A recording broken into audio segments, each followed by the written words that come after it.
Ladies and gentlemen, welcome wrestling fans worldwide to Knoxville and the Great Smoky Mountains for the Ron Fuller, Tennessee Studcast. 6 feet 9 inches tall, 265 pounds. This historic podcast from one of the most respected and successful wrestlers and promoters will follow the footsteps of the largest and oldest wrestling family on the planet. Listen to what I'm saying. That's right. Bring that camera in here a little bit closer. Through 93 years and 4 generations. The stud has arrived. Old school or new fan, this unique broadcast will educate and captivate as Ron details decades of professional wrestling's growth with truly unforgettable stories. I want those people out there at home to hear the stud. Sit back and enjoy the ride with the Tennessee Stud. The Tennessee Stud. You will learn that name. You will remember it. And now, the stud is here. Hey everybody, welcome in. It's David Summers, and here it is, another Studcast with the Tennessee Stud, Ron Fuller. This is the story of wrestling in America as told by the stud, whose family started the profession 100 years ago. So now, we step back into the ring, back into time, and get wall-to-wall and treetop tall with the Tennessee Stud, Ron Fuller, hanging out in the Great Smoky Mountains of Tennessee. All right, Ron, welcome in. We're sorry to say it, but this Studcast is going to have some sad news in it. Right off the top, we're going to tell you about a couple of things. We've had 2 wrestlers pass in the last week, Tommy Siegler and the great Adrian Street just a couple of days ago. So you're going to pay tribute to both of those, Ron. Tommy in the beginning of this Studcast and the incomparable Adrian Street at the end today. By the way, I didn't know much about one of them until we talked briefly before this Studcast began, and I found out something. So I think your fans would like to know about Tommy Siegler, the first wrestler we lost this past week. So if you don't mind, would you repeat to our listeners what you said to me earlier about Tommy? Yeah, I'd be glad to, Dave. It seems like we lose another great one almost every day now. Wow. Really, this week in particular. Tommy Siegler, that's a guy that has a special place in my heart, like many of the wrestlers that helped me get my first Southeastern wrestling company off the ground, and that was in 1975. He was a great young wrestler, man, determined, like most guys, to make a name for himself. And Tommy was one of the first wrestlers to contact me shortly after I started Southeastern Wrestling in 1974. And he was already an up-and-coming star. And he said, Ron, I'd like to come and work for you. And so he asked if he could be a part of building your new territory, man. And he said, some more wrestlers that have a place to work, So I told him the truth that, my new Southeastern company wasn't really able to pay guys of his caliber what they were worth. And I remember he said to me, some things are worth more than money, Ron, which was a great line. Wow. And then he came to work for me, and he was one of my first Southeastern champions. He was a real credit to the sport. And I was blessed by not only him, but guys like Nelson Royal, Norvell Austin, Don Carson, Dale Lewis, Ron Wright, Les Thatcher, and the list goes on and on. All of these guys came and participated when they didn't make very much money for it. And all of which, they could have made a lot more money somewhere else, but they wanted to help me and make Southeastern a success. So we're going to pay tribute to the other one-of-a-kind talent that can never be replaced, Adrian Street, at the end of this Studcast. But before we get to more bad news, let's get a little bit of good news in here into this one early on as well. Mm-hmm. And I just spoke about Les Thatcher. Well, I'm really proud to announce, man, he just received the inaugural Jack Briscoe Spotlight Award at the Wrestling Hall of Fame, Waterloo, Iowa. Wow. For being a pioneer in the ring, as well as in the fields of television production, writing, hosting, producing magazines, training, etc. Man, Les kind of did it all. And I'd like to, send my congratulations to Les. He's been a big part of a lot of our Studcast here, man. and he's going to be in the future, man. This is not going to end for less. He's going to be around here for a while in these Studcasts. I don't think I could come up with a Studcast where you hadn't said his name at least once, or he was the topic of a lot of the conversation through the Studcast. So anyway, hey, I'd like to send my congratulations as well to Les for an honor well deserved. He is legendary. Hey, listen, we've got a great ride ahead today, Stud. Last week's Studcast was another huge success and built around the Tennessee Territory's 3 championship matches on the card, and could the Heels win all 3 belts in one night? So have you ever heard anything from others, Ron, about that possibly being a record for any wrestling event? Well, that's a good question, Dave. And I haven't heard otherwise. That's all I can say, whether it was true or not. But, got a lot of historians out there and that call themselves historians. And I'd love to know, man, if they can find the answer to that question. Is there any time that 3 belts change titles, all 3 in one event, and see if that is a true record? That would be interesting to know. Okay, so I know this Studcast title. The title of this one, number 310, Tennessee Record Card, Alabama Fades, and Adrian's Tribute. So does that record card in Tennessee have anything to do with the baby faces losing all 3 belts in the last Studcast? Well, it certainly does, Dave. As a matter of fact, the record card that we're going to be talking about in this Studcast was a direct result of that. Oh, good deal. All right, listen, I think we're all saddled up, Stud, so where do we ride this week?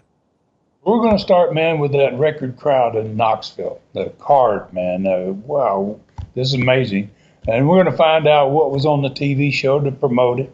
We'll talk about the results of the matches on it and the attendance for the event. And then we're going to, for the first time, give everybody an entire card for the All-Star Wrestling the night after this fantastic event that we're going to be talking about in Knoxville.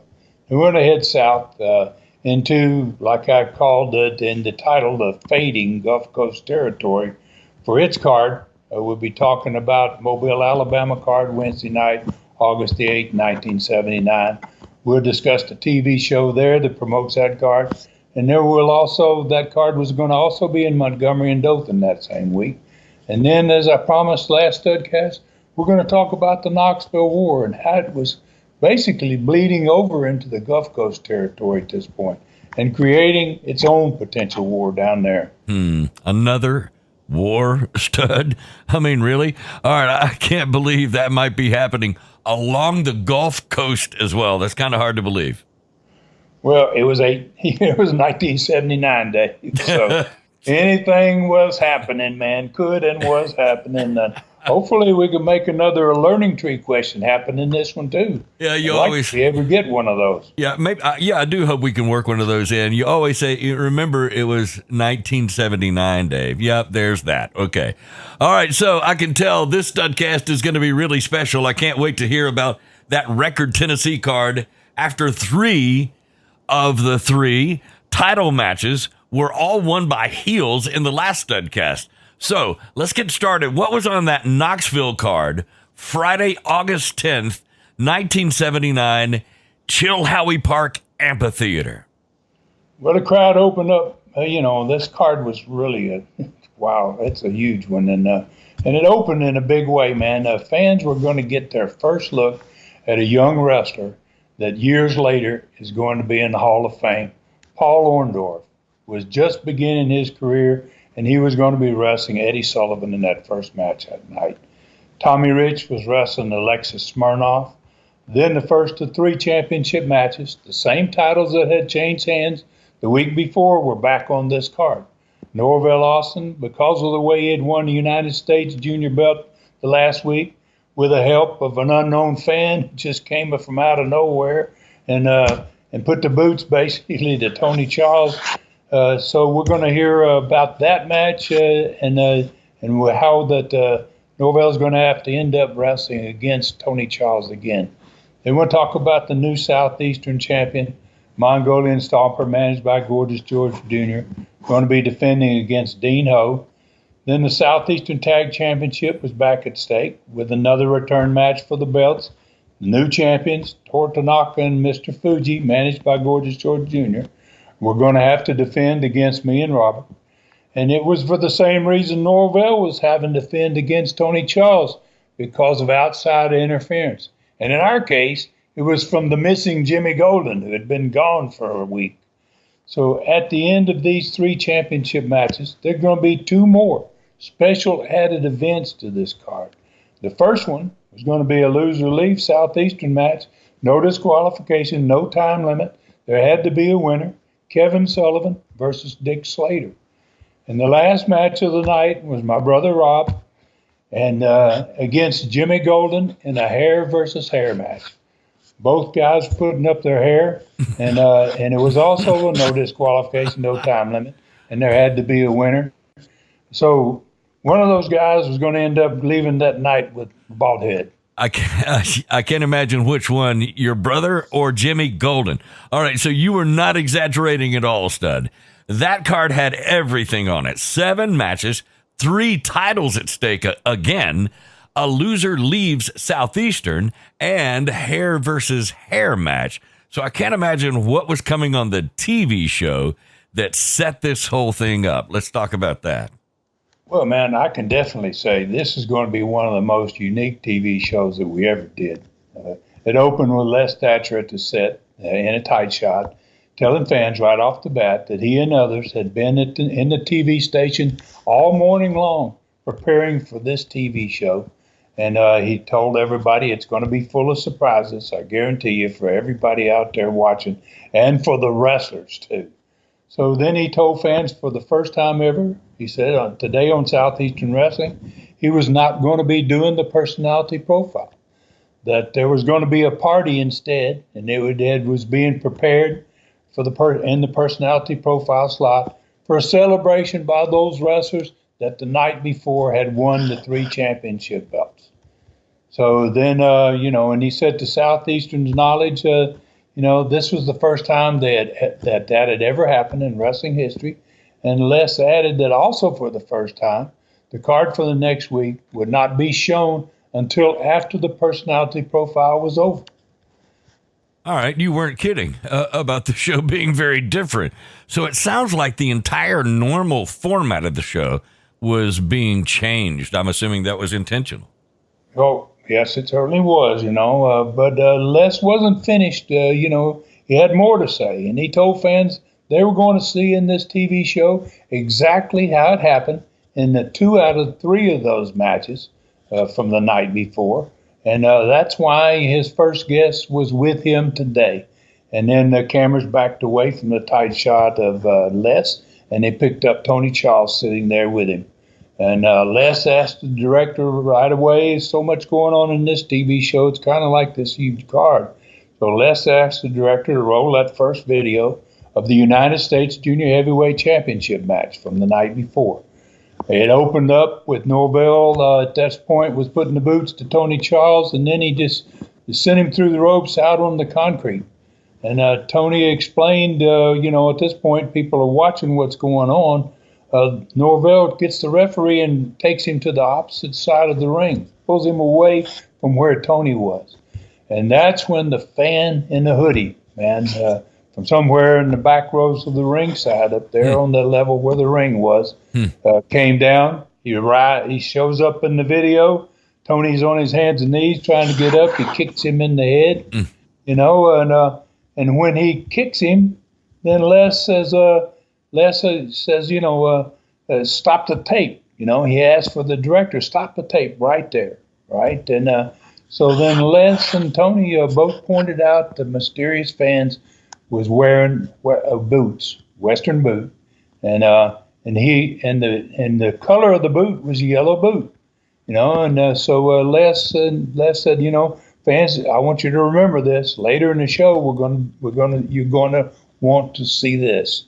So the tape began again. They ran the tape on, and as soon as that fan kicked Tony in the head, he ran out the exit to the amphitheater, and then Norvell got out of the ring, threw Tony back in the ring. He covered him, got the 3 count, and that was the first of the 3 straight championship matches that was won by the heels. At that point, the new champion, Norvell Austin, strutted into the studio for the first match of the day. And obviously, the building erupted in boos. And Norvell wasn't upset by that, by his welcome. In fact, he seemed to enjoy it. He liked it. He had gotten a lot of heat the night before by winning the belt in that fashion. And so he quickly beat his TV opponent. And then the next segment opened up, and it had Rob and I sitting with us. And the next loss of the championship recorded from the night before was going to be on this one. And it was up on the set behind us when we sat down. They still shot it there, and then they rolled it from there. And I was on the outside of the ring when it got to rolling, the tape. And I was really working over Gorgeous George Jr. Bad enough that the referee left the ring to come and try to pull me off of Gorgeous George Jr. Rob, at the same point, had the Fuller leg lock on Toru Tanaka. Match should have been over right there. Should have been the end of it. But Jimmy Golden, who had been missing for the whole week, for the week before, suddenly he shows up, shot up into the ring, and he raised his foot to kick Rob in the head, and Les said, "Stop the video again."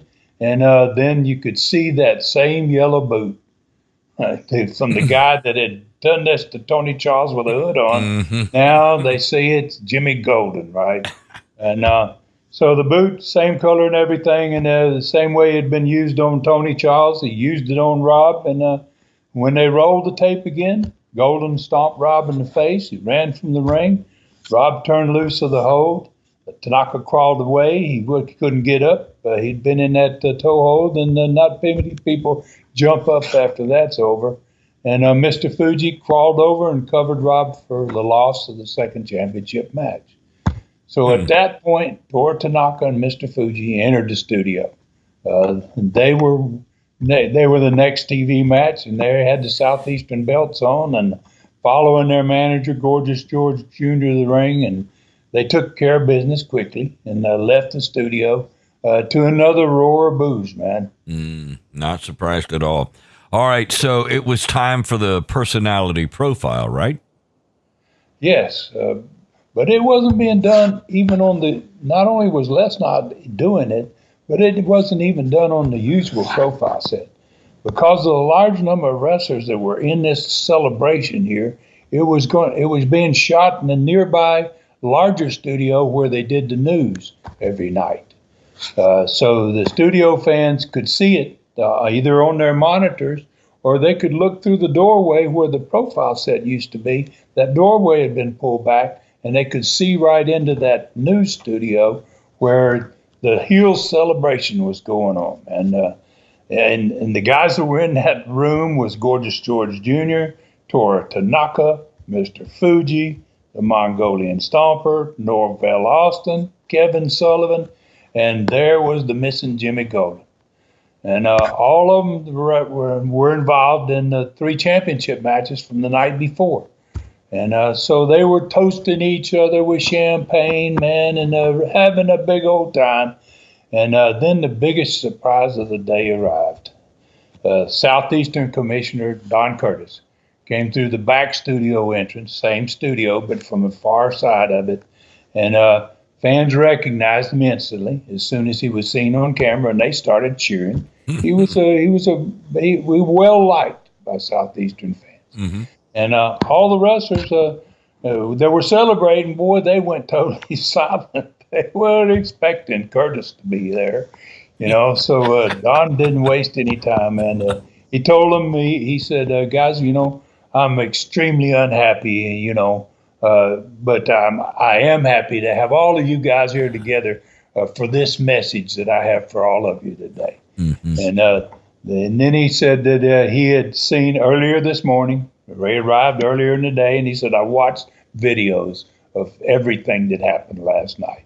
And he said that after, that after he held the announcement the next Friday night, he said, I had them intentionally not show the card until after we have this little meeting here between me and the group of you. And he said, so here, I want to have your attention. And boy, he had it. I mean, you could have heard a pin drop in there, man. Nobody had anything to say. So he said, what happened last night? He says, it's not going to be celebrated, guys. He said, it's going to be corrected. And he said, all the belts won by this group of you last night are going back up again in rematches against the very same opponents that you stole the belts from last night. He said the studio crowd, they loved it. They popped. And after that, with each match he talked about from here on, that crowd was popping, the studio was popping. And he started out with Norvell Austin. And he told Norvell, he said, you're going to be defending the United States Junior belt against Tony Charles. Then he said, Tor Tanaka, Mr. Fuji, and your manager, Gorgeous George Jr., y'all are going to be defending against the Southeastern tag belts, the champions that you beat last night. You're going to be defending against Robert and Ron Fuller. And then he said to Gorgeous George Jr., he said, your Mongolian Stomper is going to be defending the Southeastern belt against Dick Slater. And then he just kept going. And he added, he said, gentlemen, he says, just to make sure the same thing doesn't happen again next Friday night that happened last night, he says, there's going to be 2 referees in all of these championship matches. Wow. He's laying it out, man. So the studio exploded on that one, man. But he wasn't finished. He said, he said, Kevin Sullivan, who hadn't been in that. He wasn't supposed to be involved in the match, but he had cost Slater the title. He said, Kevin Sullivan, after what you did last night, he said, leaving your responsibility as a lumberjack around the ring and crawling underneath the ring and then getting up behind Dick Slater and knocking him out and costing him his Southeastern championship, he says, I'm going to grant Dick Slater's request. He said, I met Dick Slater with Dick this morning, and he said, I'm going to grant his request for a match next week. He said, it's going to be a no disqualification, no time limit, must be a winner. It's going to be the loser leaving Southeastern. It's going to be you against Dick Slater next Friday night. Wow. So now that's Jimmy. He's the only one left in this group, right? So then Curtis finishes with Jimmy. And he's saying, Jimmy Golden, he says, you missed every booking you had last week. And he said, to do what you did last night and interfere in 2 matches. He goes, I'm going to grant the request of Robert Fuller that you stomped in the face last night. He goes, I'm going to have you put up your hair against your cousin Robert's hair. No disqualification, no time limit, and there's got to be a winner. And the loser is going to have his head shaved next Friday night. I got another explosion from the crowd, man. So then he continued, and he says, because Robert is going to have to wrestle twice on this card, once to try to win the belts back with his brother, and then to come back to wrestle you. He goes, that's not fair. He goes, so you're going to have an additional match of yours. And he says, your opponent, he says, is going to be the man I definitely wouldn't want to get in the ring with if I'd done what you did to him. And he said, so before the hair match, Jimmy Golden, you're going to wrestle Buddy Fuller. Wow, what a pop there was. Jimmy almost fell on his face in the floor. And then Don Curtis, he threw it back to Les, who was sitting in the other studio at the set. And he said, okay, Les, you can show that complete card now. He goes, run the whole card, man. And then he went back out the same door he entered. And every one of those wrestlers in the room were going crazy, man. They were screaming and throwing stuff. And it was like, so Les told the director to run the card, right, for the next Friday night. And then when the director brought it back to him at the set, he said, everybody had seen the card. He says, ladies and gentlemen, he says, that concludes our personality profile for today. and then he threw in, I can't wait until next Friday. Wow. Ron, we've heard stories about personality profiles and how they mold these shows for a long time. But I think that one may top them all. That was fantastic. All right, so I never saw anything like that at all. How do you follow something like that? Well, Dick Slater, man, came out, got a win. It's Kevin Sullivan. While Dick is getting his win, Kevin Sullivan comes screaming to the set with Les about, wait a minute, I've been forced into a loser leave Southeast. I don't want to leave Southeastern. So he was having his little fit. And then Rob and I closed out the TV show. We got another win. And but this time, Les, he had Sullivan there on the last match. But this time he was totally bombarded. Jimmy Golden was there. Norvell Austin was there. Gorgeous George Jr., Tanaka, Fuji, Stomper, all of them, they were screaming about their upcoming matches. They can't do this. No matter what's going on here. So, it was a pretty different TV, that's for sure. It may have been the best TV wrestling show ever, Ron. I think Don Curtis might have added another match to that record card. Your father versus Jimmy Golden. I know it was already a great card, but I think my favorite match would have been your father versus Jimmy Golden. You're right, Dave. I think a lot of other people too. So, and there were a couple of changes, obviously, that he had made to the original card that I described earlier. Obviously, my father against Jimmy was added to the card by Curtis. Dean Ho was removed in the championship match against the Stomper, so Dick Slater was going to have a shot at winning his belt back. So the card had also grown from 7 matches to 8 matches. So the following was the actual matches on that card. Paul Orndorff got his first win ever over the Southeastern, Eddie Sullivan, Eddie Mansfield, I'm sorry. I'm down south again, man, for a second. Eddie Mansfield, and then Alexis Smirnoff beat Tommy Rich. Since you just said, Dave, your favorite match would have been my father against Jimmy Golden, I want to give everybody a little more info on that particular match. Rob and I, like not just Rob and I, but everybody in the dressing room came out to watch this match, And so Rob and I, we watched it with great pleasure, I'm telling you. So Jimmy had turned heel on my father about 5 weeks earlier, and Dad had gone to the hospital that night. He had been recuperating. It took him a couple of weeks to kind of get well once he went back to his farm on the far side of Tennessee. And he had been aching to get back in the ring. He'd just calling me and Rob, hey, I'm well. I want to come back and do something. Right? So when Don Curtis, who'd been a lifelong friend of my father, was putting that card together, he called me and he asked me, and he says, Ron, he goes, what do you think if I put Jimmy Golden against your dad? And I said, that's got to happen. Yes, do it, right? So that match started out with Dad against Jimmy. And you could see Jimmy was so concerned. Wow, he didn't know what was going to happen at all. So Dad started right off by showing his generation. He was the second generation of Welches, and the second generation was different than the first, and it was different than the third. My brother and I, Dad had these skills, man. So he locked up with Jimmy, started this match, and he started in one of the longest chain wrestling maneuvers I've ever seen. And chain wrestling is going from one hold to another, to another, to another, bang, bang, bang, really fast. So he took a headlock. Then he instantly switched the headlock to a hammerlock. Then he wrist locked Jimmy. Then he got an overhand wrist lock. Then he got an arm bar, and then he gave him an arm drag.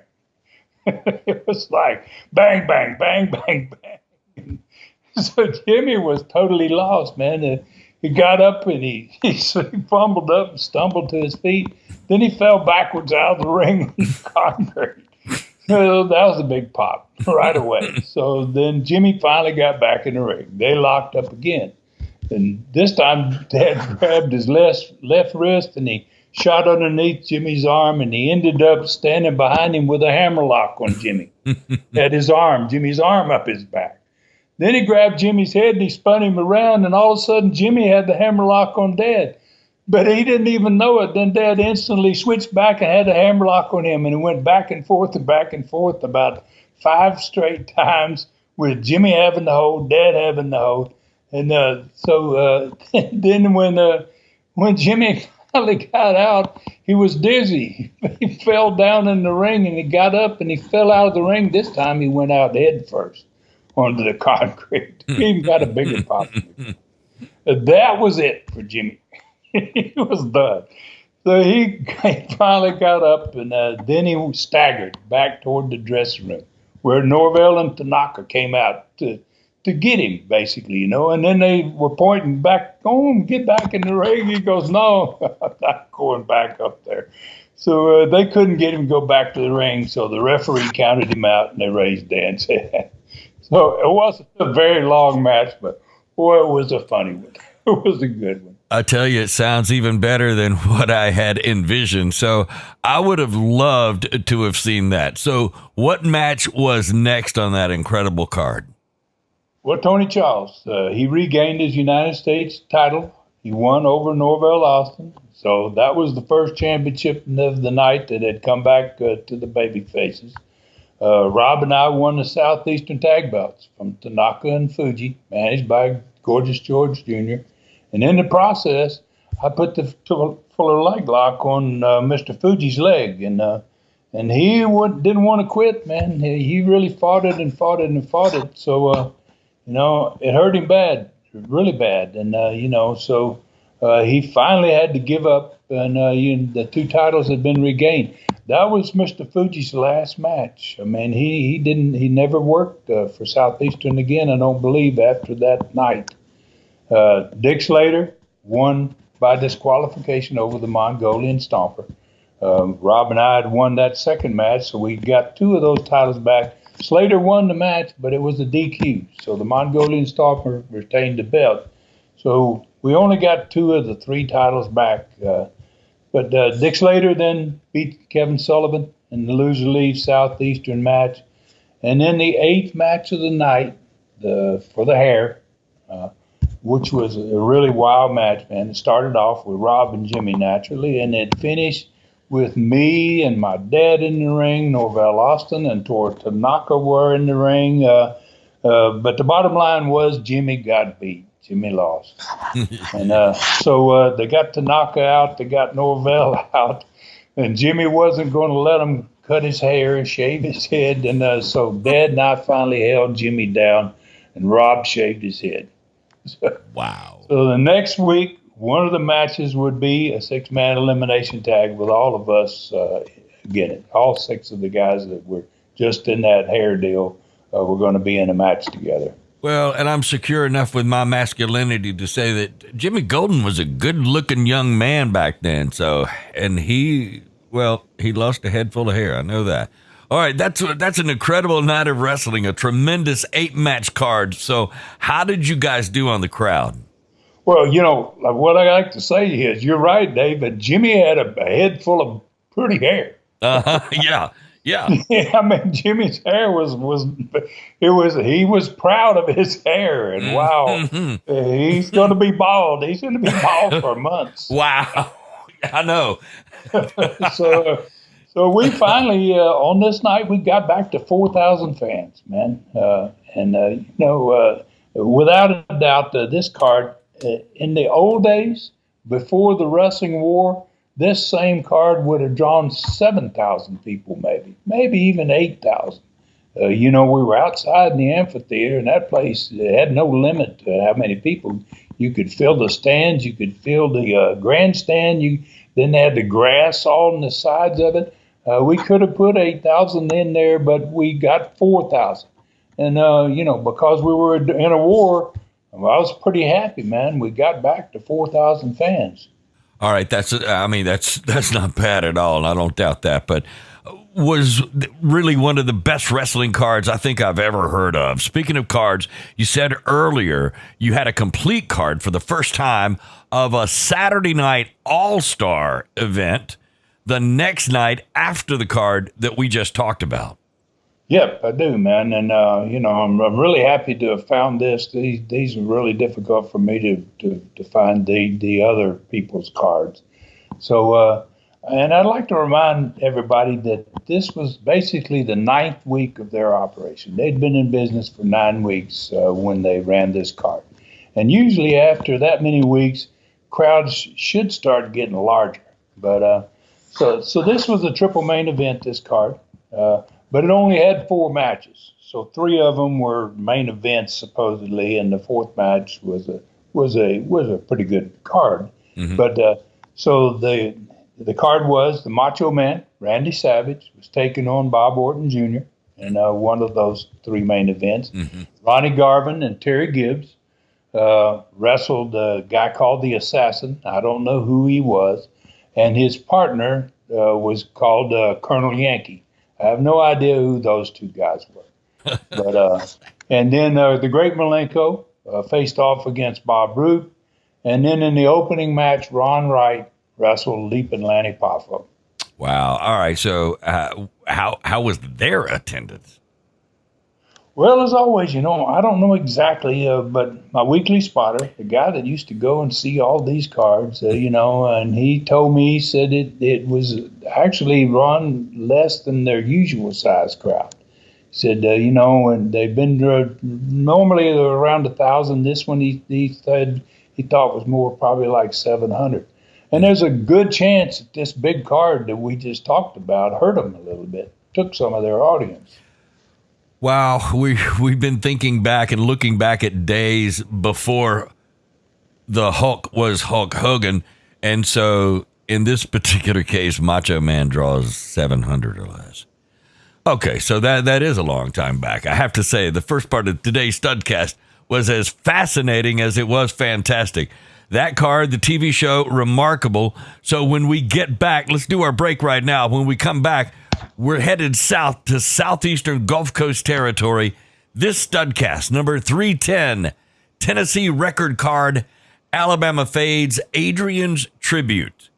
All coming up right here. Okay, Studcast fans, as a part of Adrian Street's tribute, later in this Studcast, Ron mentions his Super Studcast done years ago with Adrian. It's at tnstud.com, tnstud.com. Click Super Studcast, then Super Studcast number 24. It's 2 powerful hours of the life and times of one of the greatest wrestlers in history for only $2.99. If you want to know more about this unique person, his remarkable life, European wrestling history, and the relationship between Adrian and Ron, there's no better place to find it than tnstud.com. Click Super Studcast, look for number 24, only $2.99. Saddle up for history. All right, welcome back into the second half of this Studcast number 310. And Ron, I noticed something on social media this morning before we get right back into what's happening as we head south on the Studcast. But it looked to me like it was maybe a new segment or something you're starting new on your social media, and it had to do with 50 years ago today. Are you doing a look back in history? What is that about on your Facebook page? Yeah, Dave, I'm always trying to do something new, man. And so I ran one today, which is really amazing. I've got a list of every match I ever had, and then there was a blank spot in here in August the 2nd, and that's the day we're on right here today. I think is August the 2nd, 2023. 50 years ago on that day, I was 25 years old. They had the National Wrestling Alliance convention in Las Vegas, started on that day 50 years ago, and they had invited me. Sam Mutchik, president of the NWA, invited me to come to the NWA meeting. It's a 3-day meeting. Mm-hmm. And so, and gosh, I was honored, right? So I looked in my chart here, and I see that I had 3 days there that I didn't wrestle anywhere, and that was during this NWA convention. So I go out there, and so I don't really know why Sam's invited me here, but so he brings me in, and then because I wasn't an owner, then I didn't get to go to any of the basic meetings, except he brought me into one of these meetings on the third day. I think it was the last day of the meet convention. And he introduced me. He said, in the back there, he says, I'd like to have Ron Fuller stand up back there. And I'm 25 years old at this point, Dave. I'm really, really young. Right? In a room full of what age, roughly? These were all of the owners. They're anywhere from, 40 to 70, or right. Some of them are close to 80. And these are they're all the owners. They're the owners of all these territories. Gotcha. Yeah. Go ahead. And I'm the only basic wrestler that's been invited into this meeting, right? And so Sam says, Ron, would you stand up back there? He goes, I just wanted to let everybody know here. He goes, Ron here obviously is a young wrestler. And how old are you, Ron? 25, right? I said 25. And he goes, 25 years old. And he goes, he is on my main event that's going to take place a month from today in Kiel Auditorium. And he's going to be wrestling against, this is the funny part here, because the guy I'm against is he's a killer, right? Basically. And he goes, and he's going to be wrestling a month from today in the Kiel Auditorium for the Missouri Championship against, would you stand up, Gene Kaninsky? Wow. Oh, wow. And that whole room full of guys. They popped. They were like, oh, are you kidding me? Wow, this kid's going to get killed. How old was Gene at the time? Gene was probably 40, in his early 40s maybe, but God, he was still in great shape. And wow. Oh, he was one of those old tough men. He was as tough as nails, been a pro football player. He'd done all kinds of things. So I got set up, man.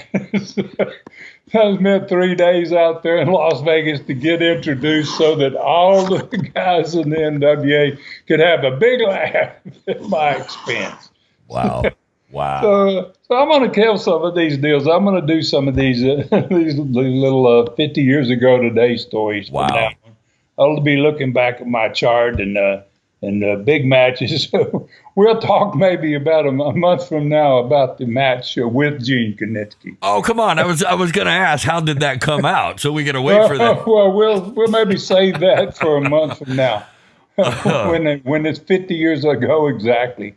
But I thought that might be good. Fans might enjoy that. I know that the darn promoters enjoyed it. They got wow. Did you have a good rapport with Gene? Oh yeah. Yeah, I mean, he was a great guy, but God, he was the stiffest wrestler, one of the stiffest guys I ever wow. Okay. It was like being in a war, man. Yeah. Wow. So it was a good one, man. I enjoyed it. That is awesome. All right. I can't wait to hear the result on that one. All right. So, into the Studcast. We're in the Southeastern Gulf Coast territory for the second part of this Studcast. So give us a quick glimpse, Stud, of what was happening in the Gulf Coast territory during this particular time.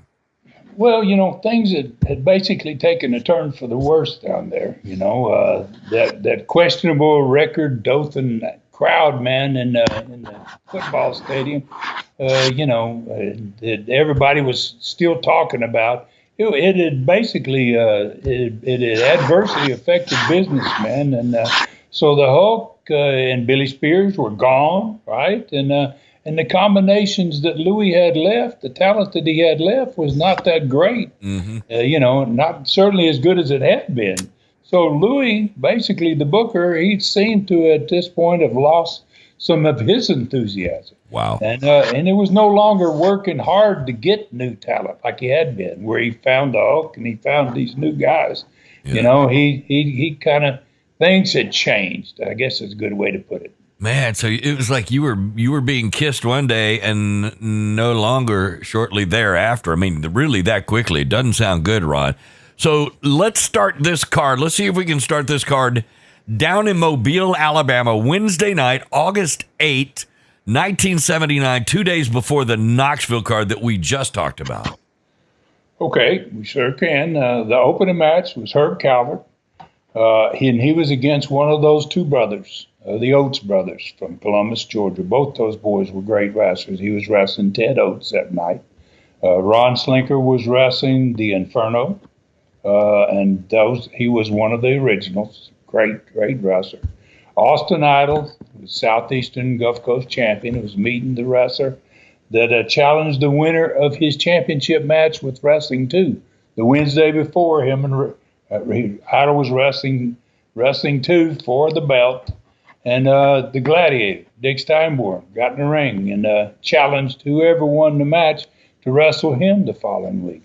So the next match was for the return for the Southeastern belts. The new champions, the Assassins, had beat the Samoans in their first match against them. Wow, pretty amazing feat to beat those boys. And so the Samoans, man, they were the fans' favorites at this point because they had basically gotten rid of Billy Spears. They sent him basically to the hospital, and he never came back after that. So, fans weren't happy about what had happened in that match. And so they had a riot, actually, and you know how Mobile was. So they didn't like who won, and so it was really a bad situation. Then the main event on this card was a return match. And the week before, Ox Baker had wrestled against Crusher Blackwell, first time that Crusher had ever been to Mobile, and Baker hadn't been there many times. And they had fought all over the building, wow, and bloody as heck, a wild match. And so this match was going to be a lumberjack match. It had wrestlers around the ring so that they could keep those two guys inside rather than them fight out all over the building, maybe hurt somebody or get hurt. All right, so the first thing I notice about this card is the fact it only had 5 matches in Mobile. It's been a while since I saw a 5-match card on the Gulf Coast. So what was on the TV show promoting this card? Well, that 5-card match that you just noticed, man, is a perfect example of what I just said earlier about Louis. Louis, it seemed to be no longer really engaged in the business, and that was never a good sign. Obviously, if you got a booker and he's not trying to get things done, it was just like everything else in 1979. It was like, wow, I can't have enough problems. Nothing goes right in 1979. So the TV show for this one opens up with Charlie Platt.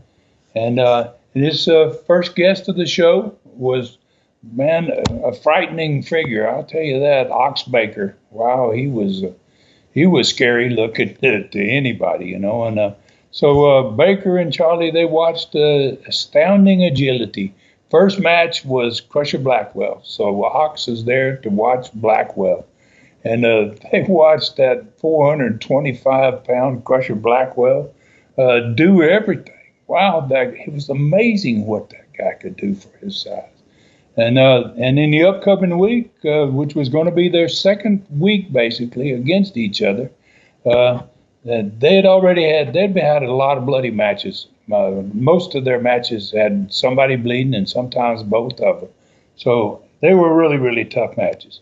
So Ox talked about these next matches being lumberjack matches, with wrestlers surrounding the ring. And then normally, the booker always comes up with that stuff, but Ox Baker was pretty cool about some things. And he said, Charlie Platt, he goes, I specifically requested these lumberjack matches because he's such a coward, that Blackwell. He says he keeps running to the dressing room before I get a chance to beat him. That's a good line. So then the next segment opened up with Charlie. Charlie at the desk, and he had the new Southeastern Tag Team Champions, the I call them the reborn assassins, man. They basically had dominated Southeastern in 1978, and they're back again out of nowhere. And they watched the video from Mobile 3 days earlier where they used the loaded mask to win the belts. They didn't make any claims. They didn't try to say, well, you didn't see that, Charlie, and we didn't do it. They just said, hey, we cheated and we won. And they said they both laughed about it. We beat that Samoan team, the massive. Look how huge those guys are huge, right? And he goes, without a manager. they had no manager. So the video then showed the assassins' problem, and the problem was getting to the dressing room after they won the belts. And so they had some very kind of inappropriate comments to make about the crowds in Southeastern, and they said stuff like Charlie said, they said, the crowds are full of convicts, derelicts, and fanatic fans, they say. And he said, so Charlie said, they said that we want to warn all of you convicts and derelicts, and you better stay away from us, or you get close to us, you're going to pay the price. From now on, we're not going to put up with it, right? So thankfully, about that time, Charlie said the Samoans came to the ring for the next match because he said he thought the assassins were going to continue on, Charlie, with what they were saying. Wow. All right, Stud. I mean, it doesn't sound like something you wanted to get started, especially in cities like Mobile. Yeah, I mean, you don't challenge that crowd. Yeah. So, that's a good point, Dave. In fact, Charlie called me about it after the TV show, and he kind of told me, the comments they had made. So both those guys were young, man, and they were very gung-ho. Wow, those guys had their heart in the wrestling business. And so I called them up, I had a conversation with them later in the day, and I reminded them. I said, you guys were in Panama City the night that I got cut by a fan in May of 1978, last year in May, right? You guys were there, right? And you saw what can happen, And I said that, you guys got to tone it down some, man. And all that bravado and that risk of getting cut ain't worth it. I said, you may get cut. And I said, you might even get killed. In Mobile, you can get killed. It could happen, right? So they understood, and they both had a great attitude. And I never heard anything about them saying anything like that ever again. So after all this, man, the Samoans got another TV win with both of those, 300-pounders. Both of them end up jumping off the top rope on their guys, literally squashing these poor wrestlers that they wrestled against. Wow, the Samoans were a tremendous team. So personality profile was next. And again, it was Austin Idol. And he and Charlie watched the video from Mobile 3 days earlier, where the Gladiator gotten into the ring. I talked about it there a little bit earlier. Gladiator got in the ring. He challenged the winner of the match, be either Idol or Mr. Wrestling 2. And Mr. Wrestling 2 went over and got in the Gladiator's face. I mean, he was going to kick his butt. And so Idol, no dummy, man, and he had an opportunity to get some heat, so he just attacked Wrestling 2 from behind, and he never let Wrestling 2 get up. And he beat him in less than 5 minutes. So Idol had this string of wins going over these great opponents, man, that were continuing to grow. And now he could add Wrestling 2 to that group, and so Idol was becoming cockier every week, and he predicted, obviously, that, hey, the Gladiator's going to get his match, and I'm going to kick his butt. So then the Gladiator was in the next TV match, and he had obviously seen Austin's profile. He's sitting in the dressing room. He's got a monitor back there. And so he was right after his match, So he said, Charlie told me, he said, I never saw the Gladiator so impressive because, wow, he came out. He was on fire. He said he kicked the guy's butt, and then he beat him with a sleeper hold. So last TV match was the new Southeastern Tag Champions, the Assassins, wore their belts to the ring, and according to Charlie, man, they made a big impression on everybody, not just the fans, but probably on the Samoans again. And it was their first TV win as champions in 1979. Wow, that's good TV and focused on every major upcoming match. So what were the results? Let's talk about results on that Mobile card the following Wednesday night. Well, Herb Calvert beat Ted Oates. Ron Slinker won over the Inferno. Austin Idol's ego got shattered, man, because he got beat by the Gladiator, who used the sleeper hold on him. He actually got put to sleep, and thankfully for Idol, it wasn't a championship match, so he wouldn't have been a champion any longer. So they were going to end up, those two coming back to wrestle each other for a couple more weeks because great matches they had.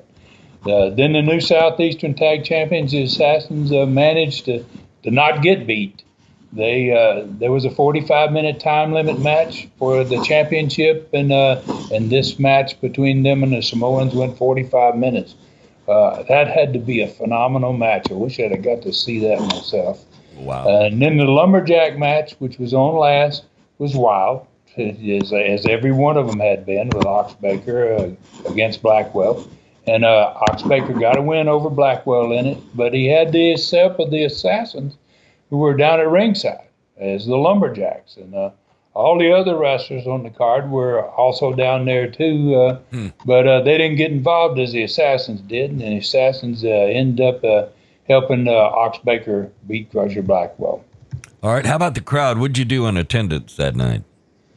Well, it faded a little, man. There was 4,000 from the week before. It went down to 3,600, which is a little disappointing when I got the call about that. But, things were beginning to not be as good down there as they had been. Wow. All right, so I've been looking forward to hearing what you have to say about the Knoxville War that was bleeding over, kind of, I guess you would say that, into the Gulf Coast territory. And it could be headed for war there. Well, this is kind of a very touchy subject, man. As bad things began to develop, man, down south due to what was happening in Tennessee. And obviously, you have two territories, both running at the same time. They're 500 miles apart. And if you have one of those territories, it's got competition in it, and a war going on every week up there in Tennessee, it automatically made the other territory vulnerable. If anybody was interested in trying to take it, pretty good time, right? So the mere fact had competition in Tennessee, it made us weaker down there in Alabama. And there were other people in the old Gulf Coast territory when I bought it. There were a lot of people that had an interest in running that part of the country. So our first year there, we took a dead territory and we revived it.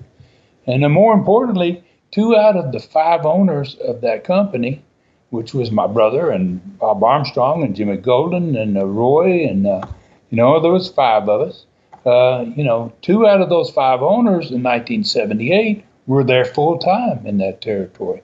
At this point, there's only Roy Lee as an owner down there, and that left us more vulnerable down there as well, and if anyone was going to try to take over or start something, business was fading at this point. The bookers lost a lot of confidence and certainly the momentum, and he's got a weakening talent pool. It's probably a good time for somebody to consider, So I'm sure in early August of 1979, there were some people making plans because it was going to happen in the next couple of months. So obviously, this is probably about the time that this all got started. Yeah. So, and I'll go a little deeper into this subject from here on. But I'd like to spend the remainder of this Studcast, if we can, Dave, on a tribute, man, to a very special person. Good deal. Okay, so we're short on time, so no learning tree question. We thought we might have time for that today, and I'm sure everybody wants to hear your thoughts on the passing a couple of days ago of Adrian Street, a star of Continental Wrestling. Well, a couple of days ago, man, this Wow, it's hard to talk. It's hard for me to talk about this. Somewhat hard for me to talk about this because I had a great relationship with Adrian. In my opinion, Adrian was one of the most unique talents in professional wrestling history. And and a couple of days ago, everybody knows, or most everybody does now, Adrian left us. And, Adrian and his lovely Linda, who was a wonderful person. And still is, and she has my best wishes, man, and so many others around the world, no doubt too. So Adrian Street and Linda came to Pensacola, Florida, to work for our Continental Wrestling Company in 1985, and they worked for us until 1988. The two of them fell in love with Pensacola, man. They stayed there after I left. I left in 1987. They stayed in Pensacola for more than 30 years until a few years ago when they returned to Adrian's home, United Kingdom. And I spoke to them often. Even did a Super Studcast with them. And they had been back home for a while, and they were extremely happy there, man. They were just, wow, it was wonderful talking to them, wonderful seeing somebody as happy as they were. Adrian, I got to say, was super talented. Not only in the ring, but he was an author. He was a painter. He was a writer and singer of his own songs. And besides all that, he was an all-around just a great human being, man. He had so many friends. So many people admired him. And fans, even though he was a heel, fans just flocked to him. So, I mean, Adrian's life story, it really is just pure wrestling history. There's no other way to describe it. I mean, and there will never, ever be another Adrian Street. And, I bet he's right up there now, Dave, with the good Lord, right now, entertaining God. And he'll be doing a good job at it, and so God rest Adrian's soul. And I want to end this Studcast, man, with a final tribute to him and Linda. And I want to do this with the introduction of his first ever Continental Wrestling match. It was on television in Birmingham, Alabama, July 20th, 1985.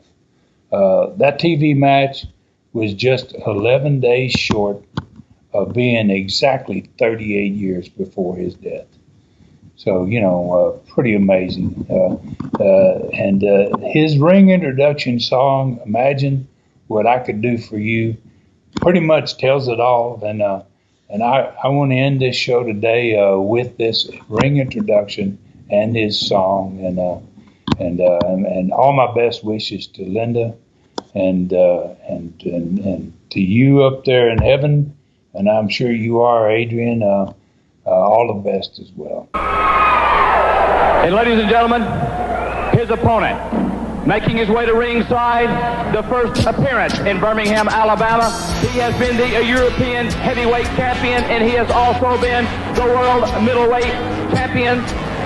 He weighs in at 222 pounds. He is from the Royal Forest of Dean. Would you welcome Adrian Street, accompanied by Miss Linda. The referee, Alan Martin, 1 fall, 15-minute time limit.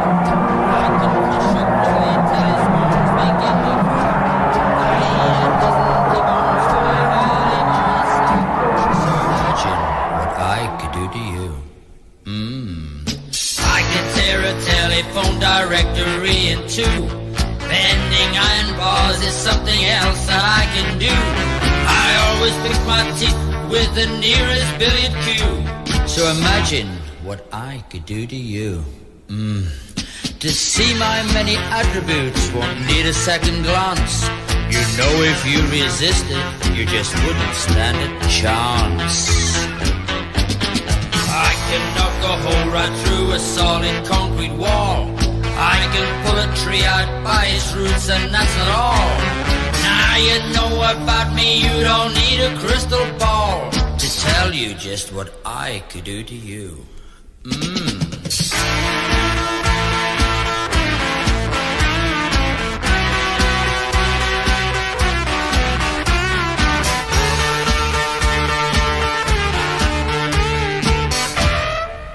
I thought of something already. To see my many attributes won't need a second glance. And you know if you resisted, you just wouldn't stand a chance. I can crush your house brick with one movement of my hand, and laugh while I reduce it to a dusty heap of sand. I got a splendid figure when I make my chest expand. So imagine what I could do to you. Nice. Thanks for joining us today for this historic Studcast. The true story continues next week. So full Nelson your friends and point them in our direction for another ride with the Tennessee Stud. 1, 2, 3. This is David Summers saying so long from the Great Smoky Mountains.